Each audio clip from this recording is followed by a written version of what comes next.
하나님의 말씀은 에베소서 6장 1절에서 3절까지입니다. 에베소서 6장 1절에서 3절까지입니다. 에베소서 6장 1절부터 3절까지 우리 한 목소리로 같이 읽겠습니다. 시작. 자녀들아 너희 부모를 주 안에서 순종하라. 이것이 옳으니라. 내 아버지와 어머니를 공경하라. 이것이 약속 있는 첫 계명이니 이는 내가 잘되고 땅에서 장수하리라. 아멘. 이라는 제목으로 함께 하나님의 말씀 나누겠습니다. 미국에 살면서 좀 느끼는 것이 있습니다. 미국에 오래 산 미국인들이 굉장히 친절하다라는 생각을 많이 갖게 됩니다. 여러분 동감하시죠? 좀 한국 사람들에 비해서 또 대답을 안 하실 줄 알았는데 대답하시네요. 많이 느끼죠? 저도 성도님들하고 이야기하다가 그런 얘기를 해요. 갑자기 노트북을 사는데 이렇게 친절하게 대답해 줬더니 갑자기 노트북 가방을 그냥 사주더라. 식당에서 일을 하는데 실제로 이건 제 친구 이야기입니다. 팁을 갑자기 1,000불을 줬다는 거예요. 그리고 신문에도 나는데 팁을 10,000불을 주는 사람도 있었죠. 이런 것들이 있어요. 이상하게 왜 그런지 모르겠어요. 저도 좀 과도할 정도로 웬 친절을 베풀고 이런 일들이 굉장히 많아요. 저도 개인적으로 교통사고를 당한 적이 있습니다. 그래서 굉장히 원어원에서 교통사고가 나서 한가운데 서 있는데 전부 다 서더니 거기에서 어떤 사람이 트럭을 갖다가 세우더니 그 트럭 세우기 어렵지 않습니까? 자기가 내려와서 자기 전화번호를 주면서 자기가 어떻게 된 건지 봤다. 저는 그냥 가고 있는데 받쳤거든요. 그래서 그거 굉장히 억울하더라고요. 괜히 가고 있는데 와서 들이받아요.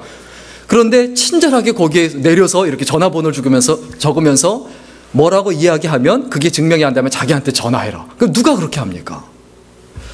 이렇게 미국인들이 굉장히 친절해요. 그래서 왜 그런가 했는데 살면서 보니까 미국에 어떤 문화가 있습니다. 그 문화가 뭐냐면 Random Acts of Kindness라는 문화가 있습니다.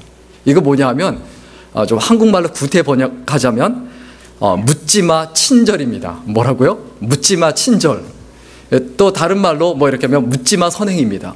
그냥 선행을 그리고 친절함을 아무 이유 없이 베푸는 거예요. 이게 미국 문화 속에 있어요. 그래서 내가 그런 선행을 베풀고 그런 친절을 베풀므로 상대방이 행복해하고 그 행복해하는 그 모습을 보고 또 그 생각을 하면서 내가 행복한 거예요. 세상을 변화시키는 방법이에요. 그래서 묻지마 친절에 대한 어떤 예들을 좀 사진으로 좀 준비한 게 있는데 그 첫 번째 사진에 보면 비가 막 오고 있는데 그 꽃이 있어요. 그게 떨어질까봐 남의 화단에 있는 거지만 그게 떨어지고 없어질까 거기에 우산 받치고 앉아 있는 거예요. 이거 참 재밌죠. 그 다음 사진 보면 이게 뭐냐 하면은 사실 미국에 그 파킹 미러기가 있잖아요. 파킹 미러가 있는데 돈이 다 떨어졌어요. 그래서 저거 빨간색이 나오면 주차 단속하는 사람이 나오면 어떻게 되죠? 딱지를 끊죠. 그러니까 거기다가 동전을 채워주고 2시간 더 여기 있을 수 있다. 당신이 딱지를 끊지 않았으면 좋겠다. 티켓을 받지 않았으면 좋겠다. 라고 친절을 베푸는 거. 이거를 R-A-O-K 혹은 R-A-K. 그래서 이것을 묻지마 친절이다. 이렇게 이야기합니다. 그리고 또 다른 사진 보면 이것도 좀 재밌어요. 자판기에다가 동전을 이렇게 붙여놔요. 나 다음에 오는 사람이 공짜로 그냥 이거 얼마 안 돼요. 저거 1불이나 될까? 그래서 쿼러 몇 개 이렇게 놔두고서는 당신 공짜로 이거 빼서 먹으십시오. 이런 어떤 친절을 베푸는 거죠. 그리고 사진은 준비하지 않았지만 그런 비슷한 종류의 친절이 굉장히 많습니다. 비가 오는데 창문이 조금 열려 있으면 거기에다 신문지 같은 걸로 이렇게 덮어서 이렇게 붙여놓고서는 비 안 맞게 해주고 비가 차 안에 들어가지 않게 해주고 그리고 거기다가 RAK라고 이렇게 써놓습니다. 이런 어떤 미국의 문화가 미국을 참 따뜻하게 해요. 사람을 아름답게 하고 멋있게 해요. 어떤 사람이 여유가 있습니까? 팍팍하게 그냥 나만을 위해서 살고 그리고 나 자신의 편안함과 그리고 나 자신의 기쁨만을 위해서 사는 게 그렇게 아름답거나 행복하지 않다라는 거죠. 그런데 한국이나 이런 데 보면 굉장히 묻지마 다른 것도 있죠. 묻지마 살인. 사람을 죽여요. 왜 죽였냐? 그냥. 왜 죽였냐? 그러니까 그냥 짜증나니까 화가 나니까. 또 한국에 얼마 전에 굉장히 아주 그 인터넷이나 그리고 또 뉴스 기사에 많이 나온 게 있습니다. 묻지마 폭행이에요. 특히 고등학생들이 묻지마 폭행을 해요. 어떤 것들입니까? 지나가다가 괜히 초등학생 뒤통수를 팍 때리고 가는 거예요. 그러니까 애가 막 울고 좋다고 웃는 거예요. 여러분, 그게 재밌습니까? 근데 그 요즘 아이들이 그게 재밌다고 하는 거예요. 이게 참 얼마나 답답합니까? 그러면 그때 어떤 생각이 듭니까? 도대체 그 부모는 집에서 뭘 가르쳤는가? 그 아이들의 행복과 기쁨을 빼앗았으니까 그걸 행복과 기쁨으로 알게 된다는 거죠. 그리고 또 어떻게 합니까? 또 신문 기사에 나온 게 어떤 게 있습니까? 초등학생이 막 달려가는데 달려가는 아이들 발을 걸어서 넘어뜨려요. 살짝 걸어서. 그 좋다고 재밌어요. 그래서 실제로 기사에 나왔죠. 아이가 앞니가 다 부러졌죠. 우리의 행복이 어디 있습니까? 우리의 기쁨이 어디 있습니까? 우리가 하나님 앞에 깊이 생각해 봐야 되는데, 진정으로 이 세상을 아름답게 만드는 것이 무엇인가를 생각해 봐야 하는데, 뭐가 옳은 것이냐? 이 세상을 아름답게 만들어가는 것이 옳은 겁니다. 내가 평안하게 사는 거, 내가 기쁘게 살아가는 거, 내가 행복하게 살아가는 거, 이게 옳은 게 아니에요. 세상을 아름답게 만들어가는 거, 따뜻하게 만들어가는 거, 이것이 옳은 거예요. 이것을 위한 토대가 어디입니까? 가정에서부터 시작합니다. 좀 우리 같이 중요한 단어를 좀 함께 나누고 생각해 봤으면 좋겠습니다. 히브리어로 정의, 옳음, 의에 해당하는 단어가 두 개가 있습니다. 하나는 뭐냐 하면 미시파트라는 단어입니다. 이 미시파트라는 단어는 뭐냐 하면 이건 응보의 정의라고 하는데, 잘못했으면 잘못한 대가를 치르게 하는 것이고, 또 잘했으면 잘한 만큼 보상을 주는 것, 이것을 뭐라고 한다고요? 미시파트라고 합니다. 그 다음에 또 다른 하나의 단어가 있습니다. 체다카라는 단어입니다. 이 체다카라는 단어는 뭐냐면 쉽게 말하면 분배정이라고 하는데, 이 분배정이라는 말은 뭐냐면 사람이 인간으로서 인간의 존엄함을 지키기 위해서는 가장 기본적인 경제적인 요구가 충족이 돼야 된다. 그것을 충족시켜주는 거, 가난한 사람들에게 그걸 충족시켜줘서 인간으로서의 존엄성을 유지할 수 있도록 해주는 것을 뭐라고 한다고요? 체다카라고 합니다. 오늘날 이 땅에 사는 동안에 미시파트만 가지고는 안 된다는 거예요. 몸이 불편한 장애인들이 있습니다. 고아와 과부와 가난한 사람들이 있습니다. 그 사람들은 미시파트만 가지고는 살 수가 없다는 거예요. 법만 지켜서 살 수 없습니다. 그러면 뭐가 필요합니까? 오늘날 세상에 체다카가 필요한 거예요. 가난한 사람들에게 그냥 내 것을 나눠주는 거예요. 옷이 없는 사람들에게 내 옷을 벗어주는 거예요. 신발이 없는 사람들에게 내 신발을 벗어서 신겨주는 거예요. 이것이 체다카입니다. 이것에 대한 이해를 하기 위해서, 이해를 돕기 위해서 좀 예를 들어서 말씀드리고 싶은데요. 어떤 사람이 누군가에게 100불을 줍니다. 왜 줍니까? 만약에 그 사람이 일을 해서 일에 대한 품삯을 주는 것이라고 하면 그거는 뭡니까? 미시파트입니까? 체다카입니까? 그렇죠. 미시파트에 해당하죠. 다시 말하면 그것은 정의로운 행위에 해당해요. 그런데 그 사람이 아무 일도 하지 않았어요. 나한테 도움 준 적도 없고 앞으로 도움 줄 일도 없어요. 그런데 그 사람이 굉장히 가난한 사람이에요. 힘든 사람이에요. 그래서 100불이 꼭 필요해요. 그래서 그 사람한테 100불을 줬다라고 하면 그거는 미시파트입니까? 아니면 체다카입니까? 예, 그것을 체다카라고 합니다. 세상에 살면서 한 번밖에 없는 인생인데 우리가 어떻게 살아가야 되는가?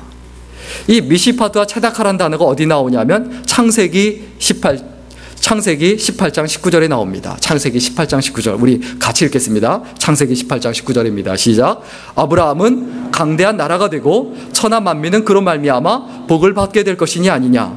내가 그로 그 자식과 번석에게 명하여 여호와의 도를 지켜 의와 공도를 행하게 하려고 그를 택하나니 이는 나 여호와가 아브라함에게 대하여 말한 일을 이루려 함이니라. 창세기부터 히브리인들의 가슴속에, 마음속에, 그들의 문화 속에 남아있는 정의에 대한 두 가지 생각이 있습니다. 하나는 뭡니까? 여기에 나와 있는 의, 체다카라는 거예요. 여기서 말하는 의는 체다카입니다. 그리고 여기서 말하는 공도는 뭡니까? 미시파트입니다. 우리가 이 두 가지를 가지고 살아가야 합니다. 절대적으로 우리는 법을 지켜야 합니다. 법을 지킬 뿐만이 아니라 다른 사람들과 분배하고 나누는 인생을 살아가려고 늘 노력하고 애를 써야 되죠. 성경에 이 개념을 욥기서 11장 2절이나 시편 143편 2절이나 이런 단어를 직접 사용하기도 했지만은 그 개념, 그 단어를 사용하지 않아도 그 개념을 보여주는 성경의 예가 있어요. 그 예가 뭐냐면 마태복음 20장에 있는 포도원 품꾼 비유입니다. 포도원 품꾼 비유에서 어떤 일이 있습니까? 포도원 농장 주인이 있습니다. 품꾼이 필요해요.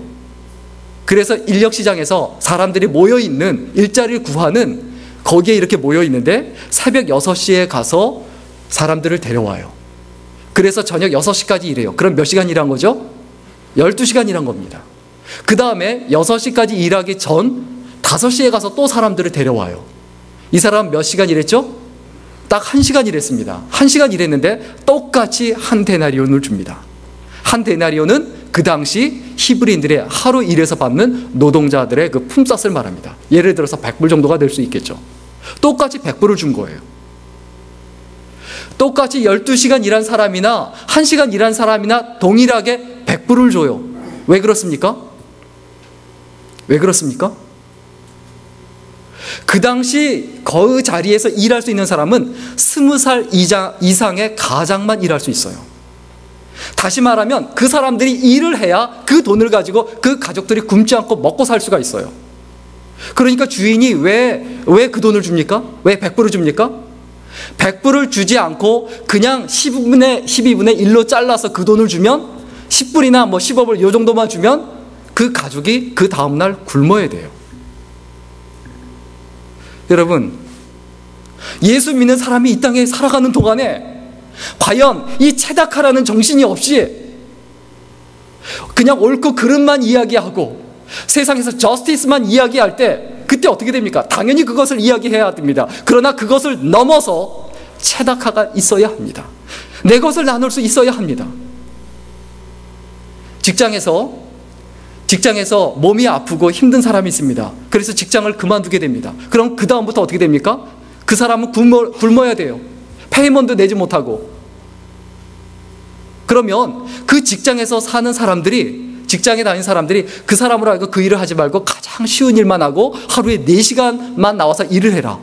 이렇게 한다라고 했을 때 그러면 월급을 반만 주는 게 아니고 동일하게 줘서 그 사람이 자신의 삶과 생활을 그대로 유지할 수 있도록 해주는 것. 이걸 뭐라고 한다고요?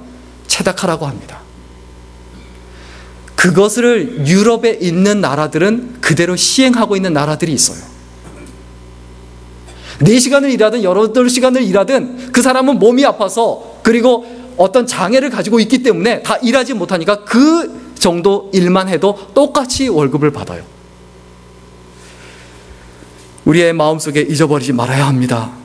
여러분, 무엇이 행복입니까? 누구나 행복하게 살고 싶어 해요. 그런데 우리가 꼭 가난하면 불행한 것인가요? 우리가 부자로 살면 행복한 것인가요?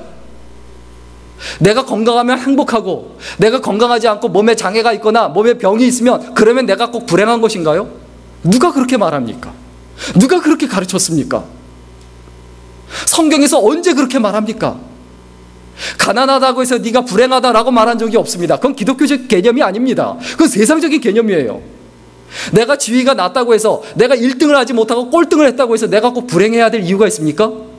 꼴등해도 괜찮다라고 꼭 말하는 건 아니지만 그게 불행의 이유는 아니라는 거예요. 여러분 자녀가 그런 말을 할 수 있어요.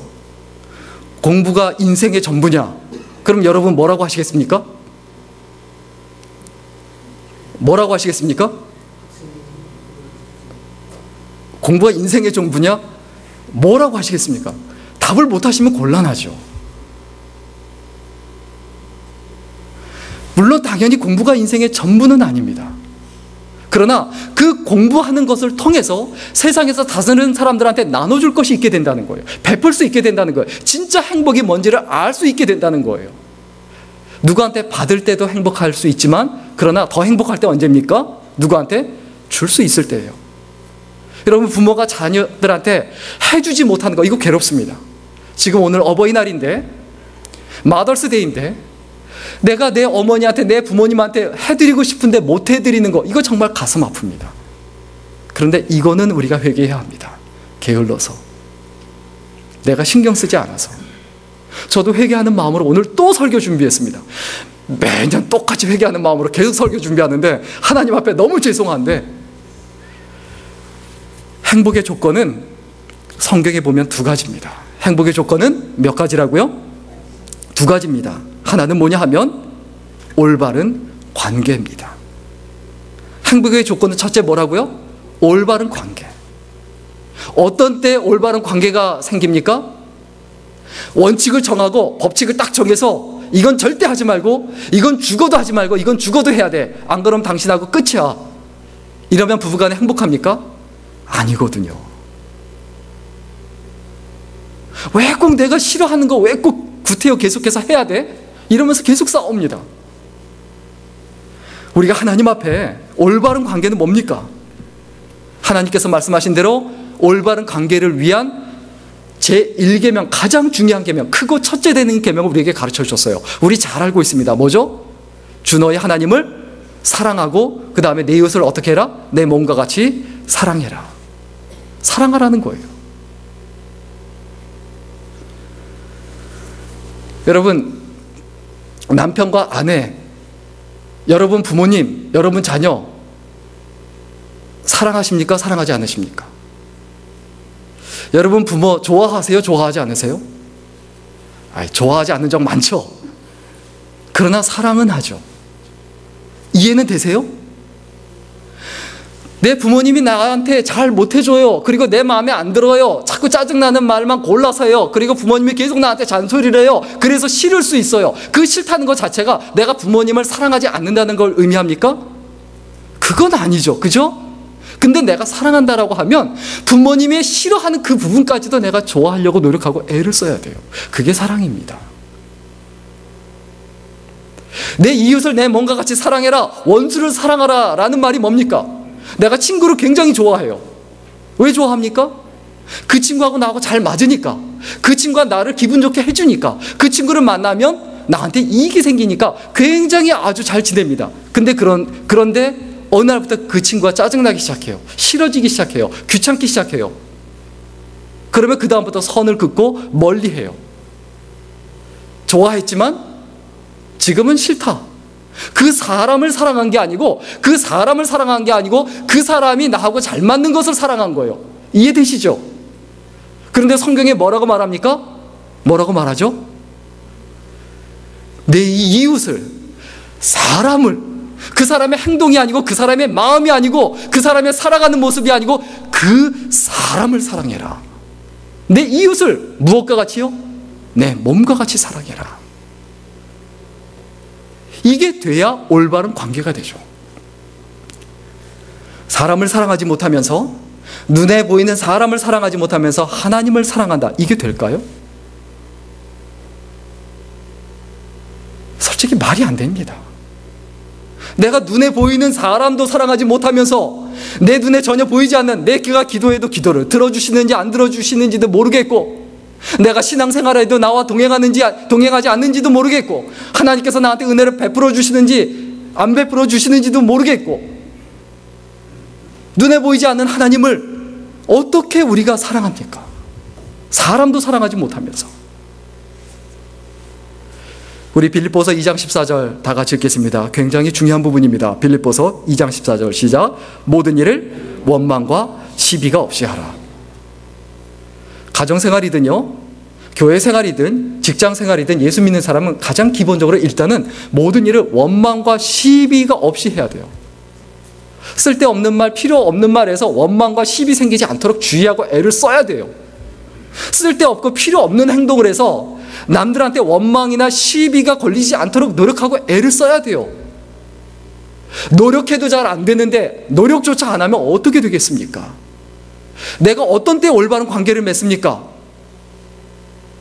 내가 다른 사람들한테 시비거리가 되지 말고 원망거리가 먼저 되지 말려고 해야 되죠. 그리고 이해하고 양보하려고 노력하고 애를 써야 되죠. 이것이 사랑입니다. 여러분, 하나님 사랑하세요? 아멘을 전혀 못 하시는데 설교가 너무 진지했나 본데, 여러분, 우리 스스로 되돌아보면 여러분 분명히 하나님을 사랑하시지 않습니까? 그러면 이제 어떻게 해야 합니까? 그 하나님을 좋아하십시오. 여러분 부모님 사랑하시죠? 그럼 이제 어떻게 해야 합니까? 여러분 부모님을 좋아하십시오. 뭐까지도요? 좋아하지 않는 부분도 좋아하십시오. 그게 사랑입니다. 행복의 조건이 뭡니까? 내가 가난해도, 내가 1등하지 못해도, 내가 부유하지 못해도, 내가 남들보다 앞서가지 못해도, 큰 집에 살지 못해도, 좋은 잡을 갖지 못해도, 내가 가정에서, 그리고 다른 사람들과, 그리고 또한 직장 생활하면서 좋은 관계, 그리고 하나님과 좋은 관계 가운데 있게 되면, 그러면 반드시 행복하게 되어 있습니다. 가난해서 불행하다고 생각하지 마세요. 그 다음에 두 번째, 성경이 말하는 행복의 조건은 뭐냐면 올바른 태도입니다. 우리 빌립보서 4장 8절 같이 읽겠습니다. 빌립보서 4장 8절입니다. 시작. 종말로 형제들아, 무엇에든지 참되며 무엇에든지 경건하며 무엇에든지 옳으며 무엇에든지 정결하며 무엇에든지 사랑할 만하며 무엇에든지 칭찬할 만하며 무슨 덕이 있든지 무슨 기림이 있든지 이것들을 생각하라. 우리의 삶에서 진짜 문제는 뭐냐면 태도예요. 내 삶에 문제가 생겼어요. 어려움이 생겼어요. 내 삶의 진짜 문제는 뭐냐? 그 문제가 아니고 그 문제에 대한 태도가 문제예요. 이해되세요? 그냥 아무것도 아니다. 그럼 뭐 어때? 라고 생각하면 아무것도 아니에요. 자, 자녀가 올 A 받다가 갑자기 B가 하나가 생겼어요. 그때 막 이거 큰일 났다. 이거 어떡하지? 이놈의 자식 공부 안 했나 봐. 이거 죽여버려야지 뭐 이러면서, 예, 웃으시라고 말씀드렸는데 전혀 안 웃으시네요. 막 그냥 흥분해서 막 그렇게 한다. 아니 좀 B가 하나 있으면 어때요? 그리고 이제 공부 좀 안 했구나. 그냥 좀 열심히 하면 되겠네. 이러면 되는데 그걸 가지고 호들갑을 떠는 거예요. 그게 우리들의 인생과 우리들의 삶이지 않습니까? 세상에 살면서 내가 꼭 왜 좋은 직업을 가져야 합니까? 꼭 1등을 내가 해야만 합니까? 그래야만 내가 행복할까요? 그 내 태도의 문제예요. 성경에서 언제 그렇게 말합니까? 오히려 가난한 자가 복이 있다. 이 복이 있다는 말, 이 말은 다른 말로 표현하면 축하한다 혹은 행복하다라는 뜻이에요. 가난한 자가 어떻다? 행복하다라는 거예요. 왜? 잃을 게 없으니까. 가진 것을 잃지 않게 하여 바둥바둥거리고 애를 쓸 필요가 없으니까 얼마나 편안합니까? 우리가 살아가는 인생에서 내가 몸이 불편하고 때로는 내가 가난하고 때로는 남들보다 세상적인 가치관과 기준으로 봤을 때 못한 삶을 살 수 있어요. 그러나 그것이 못한 삶이 아니에요. 그것은 지금까지 사람들이 만들어 놓은 착각이에요. 부자여야만 행복하다. 남들보다 경쟁해서 이겨야만 행복하다. 비즈니스를 하면서 그 비즈니스가 번성하고 뭐 잘 돼야만 행복하다. 누가 그럽니까? 성경에서 언제 그렇게 말합니까? 성경하고는 전혀 상관이 없는 개념인데 예수 믿고 있으면서도 교회에 와서 끝까지 그것을 놓고 기도합니다. 하나님, 나한테 좋은 직업 주시고 비즈니스 잘 되게 해주옵소서. 그래야 내가 행복하겠습니다. 죽게 살기로 기도합니다. 그리고 혼자서 엄청나게 스트레스 받습니다. 그러면 하나님께서 뭐라고 말씀하실까요? 야, 세상에 가난한 사람들 천지야. 왜 꼭 너만 부자여야 하고 너만 잘 살아야 하냐? 가난한 사람 많은데?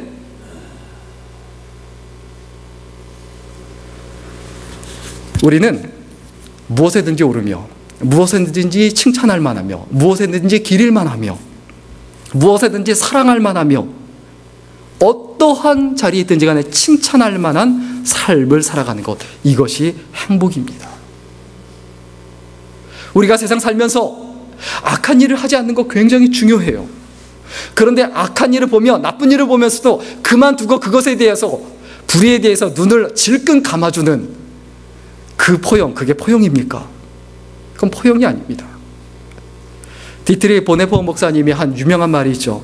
악을 보고도 침묵하는 것은 그 자체가 악이다. 하나님은 그런 우리를 죄 없다 하지 않으실 것이다. 세상에 잘못된 것을 보면서 불의를 보면서 그것에 대해서 침묵하고, 무엇 때문에요? 귀찮으니까. 때로는 거기에서 내가 이익을 볼 수 있으니까 침묵한다면 그것은 결국 어떻게 될까요? 내가 사는 세상을 더럽히고 내가 사는 세상을 썩히고 있기 때문에 결국 내가 피해를 당하거나 내 자녀, 내 후손이 피해를 당합니다. 좀 이렇게 우스개 이야기가 아니고 진짜 실제 이야기가 있습니다. 중국 농부가 이제 자살을 하려고 농약을 먹었는데 그 농부가 살았대요. 왜 살았을까요? 그 농약이 가짜였대요. 그러니까 팔았는데 가짜로 만들어서 팔아서 효과가 없는 거예요. 그래서 살았대요. 그러나 이제 몸은 좀 안 좋으니까 병원에 입원을 했어요. 그래서 야, 이거 내가 살아난 것은 이것은 진짜 기적이다. 그러니까 내가 이제 일하고 열심히 살아야 되겠다라고 해서 거기에서 병원에서 수액을 맞았대요. 그러니까 링거를 맞았는데 이번엔 죽었대요. 왜 죽었을까요? 그 링거가 가짜라. 우리가 어떤 인생과 삶을 살아가야 합니까? 내 삶에서 뭐가 중요합니까? 내가 가난하든 부자든 어떤 삶의 상황과 여건 가운데 있든 내가 옳게 살아가고 바르게 살아가고 있다면, 그리고 따뜻한 사람으로 살아가고 있다면 행복하시기를 주의 이름으로 간절히 축원합니다. 여러분, 이와 같이 옳게 살아가는 것, 다시 말하면 올바른 관계와 올바른 태도를 가지며 살아가도록 교육시키고 훈련시키는 곳이 어디냐? 바로 가정이에요. 우리 가정이에요. 교회에서 이것을 하기 전에 직장에서 이것을 배울 수가 없어요. 학교에서 이것을 배울 수가 없어요. 가정에서 그것을 배워야 해요. 이러한 관계 맺는 법과 이러한 태도를 배우는 것은 바로 가정인데, 이것을 가르쳐 주기 위한 것을 오늘 성경 본문에서 분명하게 말하고 언급합니다. 우리 오늘 본문 1절 다시 한번 읽겠습니다. 오늘 본문 1절입니다. 시작. 자녀들아, 너희 부모를 주 안에서 뭐하라? 순종하라. 이것이 옳으니라. 너희 부모를 어떻게 하라? 주 안에서 순종해라. 가정에서 우리는 부모님께 순종하는 법을 배워야 합니다. 왜 그럴까요? 왜 그럴까요? 부모님한테 순종 잘 안 하는 사람, 교회에 다니면서도 신앙생활 하면서도 하나님 말씀에 순종 잘 안 해요.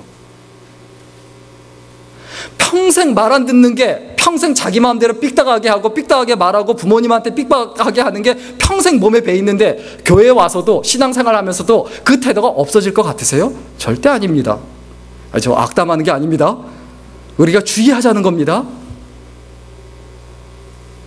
부모님에게 순종하는 것을 배우는 사람, 신앙생활 시작하면서도 하나님의 말씀을 배우고 그것을 듣고 지켰으면 부모님 말씀에 순종하고 그대로 하는 것, 그것처럼 하나님 말씀을 받아들였으면 그 말씀 그대로 살아가려고 해요. 순종의 모습은 갑자기 하늘에서 뚝 떨어지는 게 절대 아닙니다. 믿음이 하늘에서 절대로 뚝 떨어지는 것이 아니듯 순종이란 그 삶의 모습과 그 자세와 그 태도는 하늘에서 뚝 떨어지는 게 아니라는 거예요. 우리 잠언 31장 25절에서 26절 같이 읽겠습니다. 잠언 31장 25절과 26절입니다. 시작. 능력과 존귀로 옷을 삼고 후의를 웃으며 입을 열어 지혜를 베풀며 그의 혀로 인애의 법을 말하며. 여기서 말하는 대상이 누구냐면 바로 아내예요. 어머니예요. 어머니가 집에서 가정에서 어떻게 해야 되느냐? 무엇으로 옷을 삼고, 무엇으로? 어떤 옷? 존귀로 옷을 입고, 그리고 미래를 웃으며 기다리고, 뭐 그건 막 걱정하고 염려하고 이게 아니고, 그리고 입을 열어서 말할 때마다 뭐가 나온다고요? 그 입에서 지혜가 나오고, 그리고 그의 혀로 법을 말하며 인애의 법. 인애의 법이 뭡니까? 사랑의 법. 내 이웃을 사랑하고 약자를 사랑하고 너보다 약한 아이들을 괴롭히지 말아라. 그리고 이럴 땐 이렇게 살아가고 저럴 땐 저렇게 살아가라 라고 말씀을 가지고 교훈하는 것. 이것이 어머니고 이것이 아버지이어야만 해요. 그리고 아버지에 대해서, 그리고 어머니에 대해서 날마다 배워야 될 건 뭡니까? 순종하는 법을 배워야 합니다. 그 사람이 복을 받습니다. 하나님은 어떤 분입니까? 하나님은 어떤 분입니까? 우리의 모든 어려움과 그 불의에서 벗어나게 하시고 회복시키는 하나님이에요. 우리는 욥의 고난을 잘 압니다. 욥이 정말 힘들고 어려운 가운데 빠졌어요. 아내가 욕을 하면서 떠나가고 자녀들 다 잃고 재산도 다 잃고 집도 다 잃고 건강도 다 잃었어요. 그럴 때 누가 찾아왔죠? 유일하게 몇 명의 친구가 찾아왔죠? 그렇죠. 3명의 친구가 찾아왔습니다. 찾아와서 뭐라고 말합니까? 첫 마디가 뭐였습니까? 너 회개해라 하는 말이 성경 구절까지 이야기하면서 너 회개해라. 너 분명히 잘못했으니까 하나님 앞에 죄를 지었으니까 네가 이런 자리에 이르게 됐다. 그러니까 욥이 뭐라고 합니까? 나는 내가 뭘 잘못했는지 모르겠다. 또 그러니까 친구들이 뭐라고 말합니까? 너 분명히 그렇게 말하지 말아라. 너 또 죄 짓고 있는 거다. 너 그냥 무조건 회개해라. 이것은 욥의 친구들의 이 태도는 예수 믿는 사람들이 가지는 태도가 아니에요. 어렵고 힘든 사람, 어려운 가운데 있는 사람, 고통을 당한 사람 곁에 가면 어떻게 합니까? 같이 울어줘야 돼요. 얼마나 힘드냐, 얼마나 가슴 아프냐, 남의 일로 생각하지 말고 거기서 가슴 아프며 울어야 되는데 본인이 재판자인 줄 알아요. 본인은 굉장히 의롭게 살아온 걸로 착각하고 있어요. 욥의 세 친구들이 욥보다 잘 살았습니까? 그건 절대 아니었거든요. 힘들고 어려운 사람과 같이 울어주지 못하고 그리고 그 어려움을 덜어주지 못할지언정 심지어 어떻게 합니까? 위로한답시고 성경 구절까지 들먹이면서 너 회개해라. 저도 설교를 하면서 또 다른 분들과 대화하면서 내가 혹시 이런 모습이 아닌가? 정말 많이 회개가 됩니다. 설교하면서 여러분을 정죄하는 것이 아닙니다. 우리가 이렇게 살자고 이렇게 사는 것이 옳지 않냐고 하나님 말씀이 하나님 뜻이 이렇지 않냐고 이야기하는 것이지 여러분한테 잘했으니까 똑바로 하십시오. 당신들 내가 컨뎀합니다. 이런 식으로 설교하는 게 아니지 않습니까? 우리가 하나님 앞에 분명히 기억해야 합니다. 어느 자리에서 무엇을 하든지 간에 하나님은 우리를 회복시키십니다. 하나님의 백성으로 하나님의 자녀로 올라오도록 이끄십니다. 그러면 이것이 언제 가능합니까? 순종할 때예요. 부모님에게 순종하고 부모님 말을 듣는 것, 이것이 순종입니다. 보이는 부모님한테 어렸을 때부터 보이는 부모님한테 순종하지 않았던 사람이 갑자기 신앙생활 했다고 해서 보이지 않는 하나님께 갑자기 순종한다. 이게 안 됩니다. 요셉은 형들의 미움을 받아서 노예로 팔려갔지만 애굽의 국무총리가 됐습니다. 다윗은 사울왕에게 미움을 받아서 그냥 도망자 신세로 계속해서 힘들고 어렵게 살았지만 그는 결국 이스라엘의 2번째 왕이 됐습니다. 모세는 40살에 살인자가 됐어요. 애굽 사람을 죽인 살인자가 됐지만 그는 결국 하나님의 부르심을 받고 하나님의 백성들을 가나안 땅으로 인도하는 위대한 지도자가 됐고, 그리고 베드로는 가난한 사람이었고 못 배운 사람이었고 심지어 예수 그리스도를 어린 계집아이 앞에서 배반하기까지 한, 저주하면서 배반하기까지 한, 나는 그런 사람 절대 모른다라고까지 저주하면서까지 배반한 사람이었지만, 그러나 그는 십자가에 거꾸로 매달려서 죽을 정도로 순교하는 믿음의 사람이 되었습니다. 우리가 무엇을 기억해야 합니까? 내 어려움이 내 삶의 문제가 아니라 그것에 대한 내 태도가 문제다라는 것을 절대로 우리가 잊어버리지 말아야 되죠. 항상 우리의 태도는 무엇이어야 합니까? 뭘 점검해야 합니까? 내가 순종하고 있는가? 내가 순종하고 있는가? 내가 말씀대로 살려고 몸부림치며 애를 쓰고 있는가? 이것에 대한 고민이어야 하는데, 날마다 고민하는 거, 페이면 어떡하지? 뭐 이런 내 자녀가 대학에 못 들어가면 어떡하지? 이거 몸이 아픈데 이거 빨리 나았으면 좋겠는데 이거 어떡하지?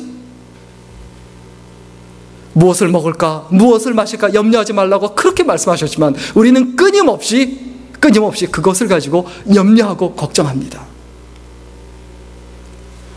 우리 요한계시록 21장 3절과 4절 같이 읽겠습니다. 요한계시록 21장 3절과 4절입니다. 시작.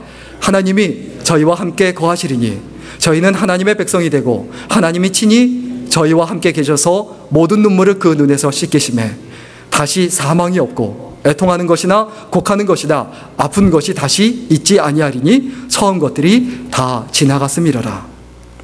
아멘. 하나님이 저희와 함께 계신다. 어떤 사람입니까? 순종하는 사람. 그래서 어떻게 합니까? 하나님의 백성이 되고 하나님은 친히 저희와 함께 계셔서 어떻게 하신다고요? 그의 모든 눈물을 씻어주신다. 그 은혜가 있으시기를 주의 이름으로 간절히 축원합니다. 이런 은혜는 어떤 사람에게 주어지냐? 요한계시록 2장 7절 우리 같이 읽겠습니다. 요한계시록 2장 7절입니다. 시작. 귀 있는 자는 성령의 교회들에게 하시는 말씀을 들을지어다. 이 귀는 그에게는 내가 하나님의 낙원에 있는 생명나무의 실과를 주어 먹게 하리라. 믿음이 있는 사람은, 살아있는 사람은 하나님의 말씀을 듣고 깨닫고 순종하고 그 말씀대로 산다는 거예요. 여러분, 교회에서 그리고 가정에서 먼저 순종하는 법을 배울 수 있기를 주의 이름으로 간절히 축원합니다. 그리고 가정에서 두 번째로 배워야 할 것은 무엇이냐? 자녀들에게 가르치고 그리고 우리가 부모님에게 배워야 할 것은 무엇이냐? 바로 공경입니다. 부모님을 공경하는 것. 이 공경이란 말은 뭘까요? 왜 내 부모님을 아노하라라고 말하지 리스펙트 하라고 하지 않았을까요? 리스펙트는 뭐냐 하면 부모님이 정말 리스펙트 할 만한 사람이어야 돼요. 참되고 바르고 옳고 리스펙트 할 만한, 리스펙터블 해야 돼요. 그런데 아너는 뭡니까? 리스펙트 할 만한 상황이 아니에요. 부모님이 뭔가 잘못해요. 옳게 살지 않아요. 바르게 살지 않아요. 나한테 잘해주지 않아요. 그럼에도 불구하고 리스펙트 하는 것을 뭐라고 한다고요? 공경이라고 합니다. 그것을 아노라고 합니다. 우리가 가정에서 하나님을 공경하는 법을 배워야 합니다. 어떨 때 그것을 배웁니까? 부모님을 잘 공경하는 사람, 부모님이 나한테 잘해주든 못해주든 원하는 것을 해주지 못하든 상관이 없이 그냥 부모님을 공경하고 높여드리고 부모님을 귀하게 여기고 소중하게 생각하는 것, 그 자세와 그 태도 그대로 하나님에 대한 신앙으로 이어집니다. 세상에서 가장 아름다운 단어가, 영어 단어가 뭘까요? 실제로 설문조사를 했습니다. 그런데 참 저는 바라는 단어가 있는데 이 단어가 나왔으면 했는데 그 단어가 뭐냐면 father예요. 그러니까 아버지라는 단어가 나왔으면 좋겠다 싶었는데 1위는 father가 아니고 누구였을까요? 예, 엄마였습니다. mother. 두 번째, 이것도 father였으면 좋겠는데 그게 아니고 2위는 뭐냐 하면 패션입니다. 열정이란 단어. 그럼 3위 정도에는 father라는 단어가 들어가 있겠죠? 네, 아닙니다. 3위는 뭐냐면 smile입니다. 그리고 4위는 뭐였냐면 love입니다. love. 그 father라는 단어 어디 있습니까? 네, 없어요. 이게 아버지들 참 답답합니다. 왜 아버지들이 이런 어떤 대상이 되나? 또 엄마의 사랑이 그만큼 숭고하고 진하다는 거죠. 그 황수관 박사님 여러분 잘 아시죠? 실제로 요 강의 내용이 황수관 박사님 돌아가시기 전에 강의한 내용에 실제로 있는 내용입니다. 강의하면서 황수관 박사님이 이런 얘기를 해요. 이분이 어디서 태어났냐 하면 일제시대에 히로시마에서 태어났습니다. 히로시마는 어디죠? 일본 히로시마. 거기에 뭐가 떨어진 곳이죠? 그렇죠. 원자폭탄이 떨어진 곳이죠. 그 어머니가 만삭이었대요. 황수관 박사님 배에다 이렇게 만삭인 상태로 이렇게 베고 있었고 위로 누나가 둘이 있었대요. 그래서 아버지하고 같이 식사를 하고 있었는데 갑자기 원자폭탄이 떨어진 거예요. 어떻게 합니까? 아버지가 실제로 누나들한테 들었대요. 아버지가 밥숟가락 놓더니 바로 튀더래요. 이거 황수관 박사님 표현입니다. 바로 튀더래요. 막 한참 가다가 딱 돌아서서 뭐해 빨리 가 하고서 고래고래 소리 지르대요. 근데 엄마는 어떻게 합니까? 예, 딸들 둘을, 누나 둘을 이렇게 챙기고 그 다음에 필요한 짐까지를 이렇게 지어서 머리에다 이고 그 다음에 애까지 이렇게 데리고 등에다가 짊어지고 애까지 누나들 둘까지 챙겨갖고 그러고 오더래요. 그리고 나서는 이제 살았는데 막 엄마가 막 잔소리했대요. 어떻게 혼자 갈 수 있냐. 그러니까 아버지가 그러더래요. 다시는 안 그러겠다고. 웬걸 6.25 때 한국에 왔는데 6.25 때 폭탄이 떨어졌는데 폭탄이 꽝 떨어지니까 제일 먼저 그냥 팍 엎드리더래요. 근데 엄마는 없어졌어요. 어디 갔나 했더니 엄마는 두 딸하고 자기 5살 난 자기 딸을 5살 난 자기 아들 황수관 박사하고 이렇게 엎드려서 커버하고 있더래요. 이게 황수관 박사님 아버지의 특별한 경우이겠죠. 아버지들 다 그런 건 아니겠죠. 우리가 기억해야 합니다. 우리가 기억해야 되는 것 뭐냐 하면 아버지가 그러셔도 공경해야 합니까? 안 해야 합니까? 그래도 공경해라. 아버지를 통해서 생명을 받았지 않냐? 그거 아버지한테 원망하면 뭐합니까? 그래서 아버지 싫어. 그래서 아버지한테 효도 안 합니다. 그럼 어떤 자식이 됩니까? 불효자식 정도는 괜찮죠. 호로자식이라고 하죠. 애미애비도 몰라보는 호로자식이라고. 그 소리밖에 안 들어요. 내가 서운하다는 이유로, 내 마음에 안 들다는 이유로 내가 부모님을 공경하지 않냐고 어른을 공경하지 않는 사람이 어떻게 눈에 보이지 않는 하나님을 공경합니까? 우리가 하나님 앞에 그래서 온전히 예배드리는 사람이 돼야 돼요. 아무리 함께 모여서 예배드려도 예배는 하나님과 1:1 관계예요. 아버지가 있을 때, 어머니가 계실 때 거기에서 자기가 경고마동하지 않고 자신의 자세와 태도를 잘 유지하고 예의를 지키는 사람, 예배드릴 때도 그렇게 해요. 그런데 신앙생활 아무리 해도 그게 안 돼 있으면 예배 시간에도 그냥 자기 마음대로 막 한다는 거예요. 우리 예배는 다른 사람들과의 관계에 너무 많이 영향을 받습니다. 누가 안 좋은 상태가 있으면, 누가하고 교회 안에 안 좋은 관계가 있으면 그것 때문에 예배를 망쳐요. 왜 그럽니까? 그러면 안 되지 않습니까? 또 다른 사람과의 관계가 있는데 내가 예배를 잘 드림으로 그 예배가 다른 사람들과의 관계를 지배해야 돼요. 하나님과의 관계가 다른 사람과의 관계를 지배해야 돼요. 그런데 이게 안 되면 다른 사람들과의 관계가 하나님과의 관계를 지배하고 하나님께 드리는 예배를 지배하게 됩니다.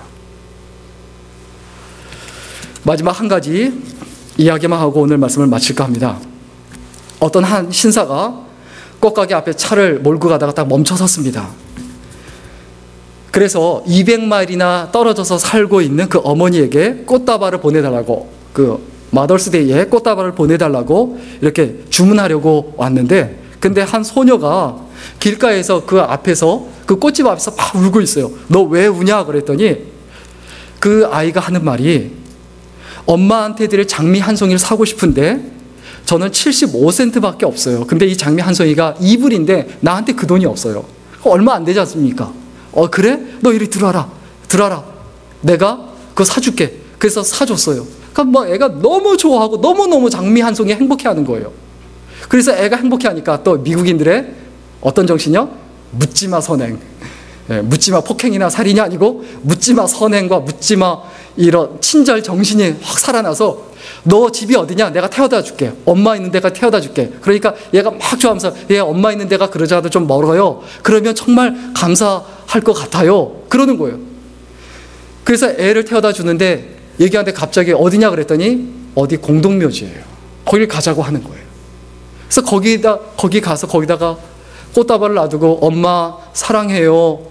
내가 장미 한 송이밖에 안 나지만 이 아저씨가 이렇게 장미 한 송이를 사줘서 이렇게 엄마한테 드릴 수 있었어요. 엄마 거기서도 행복하세요라고 하면서 거기서 막 기도하고 엄마한테 대화를 하더래요. 거기에서, 그 자리에서 그 아이를 데려다주고 어떻게 했을까요? 꽃집으로 바로 돌아와서 주문했던 꽃을 취소하고 오히려 꽃다발을 사서 200마일 떨어진 어머니한테 바로 차를 몰고 갔다는 거예요.